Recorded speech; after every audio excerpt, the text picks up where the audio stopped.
سلامونه، هیله ده ټوله به ښه یاست، ژوند به په خیر وي. پښتانه چې دی هغه د قربانۍ لپاره پیدا سوي دي او دا نور قومونه چې دا یوازې د دې لپاره پیدا دي چې ډوډۍ وخوري.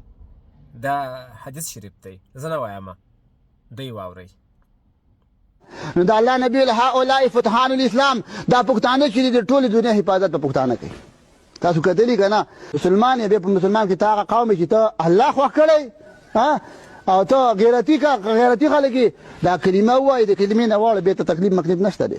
نو د الله نبی له هؤلاء فتحان الاسلام دا پښتانه چې دي دا د کښتۍ د منځه تخته ده. دا نور قومونه به صرف د ډوډۍ دپاره د خوراک دپاره قرباني به څوک ورکوي؟ پښتانه. نو په دې باندې مو خوشحاله شو. نو به هر حال د الله نبي و چې دا خلک چې دی جنت ته به ځي او الله به حور عین ورکوي. واورېدئ چې صاحب څه وایي. پښتانه چې دی هغه د کښتۍ د منځ تخته ده او پښتانه چې دی هغه د قربانۍ لپاره الله تعالی پیدا کړي دي. په حدیث شریف کې راغلي دي دا نور قومونه یوازې ډوډۍ خواره دي. دا فتوحات په پښتانه راولي او د پښتنو لپاره به حور العین په جنت کې انتظار یې. ګورئ داسې کسان په زرګونو دي چې پر سټیج باندې ودرېږي یوازې درواغ وایي. د درواغ کیسې، د کرامتونو کیسې، یا عربي مقولې وایي. دغه عربي مقولې په حدیث تېروي، کله بیخي نعوذ بالله په آیات تېروي. دا آیات الله پاک داسې وایي. دا مکاران دي، دا ټګان دي، دا درواغجنان دي. دغسې کسان وپېژنئ. دا په هره ټولنه کې، په هر ځای کې، په هره سیمه کې، په هر دور، په هر وخت کې وسته وي به.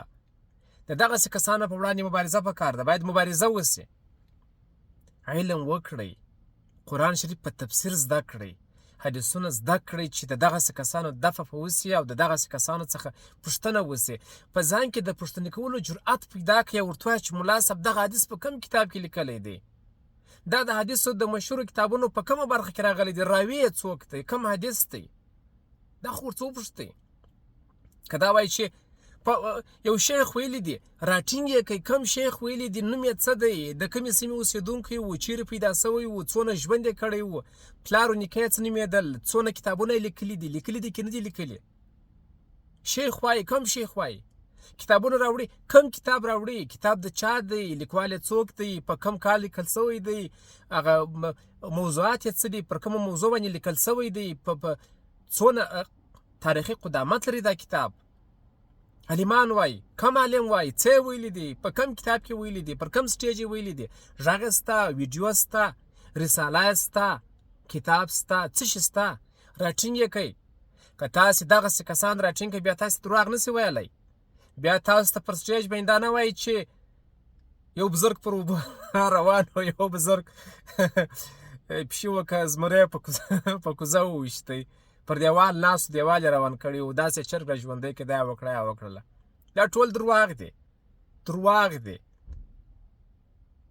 یوازې دغه ملا نه، په زرګونو نور داسې سته چې دغسې درواغ وایي.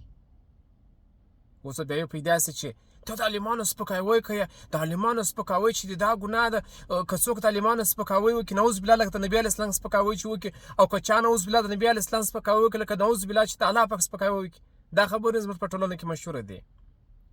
نو که داسې ملا، مولوي، سید، عالم بل داسې له ګناهو څخه مستثنا وي، چا څه نس پسې ویلی، نو بیا د حکومتونه یې بندیانوي ولې؟ تاسې وګورئ په دغه بسونو کې ملایان نه دي ناست، مولویان نه دي ناست، عالمان نه دي ناست، شیخان نه دي ناست، ولې بندیان دي؟ نو باید نوی بندیان سوي. یو خو دا و چې دوی له ګناه څخه مستثنا دي، ګناه نه کوي.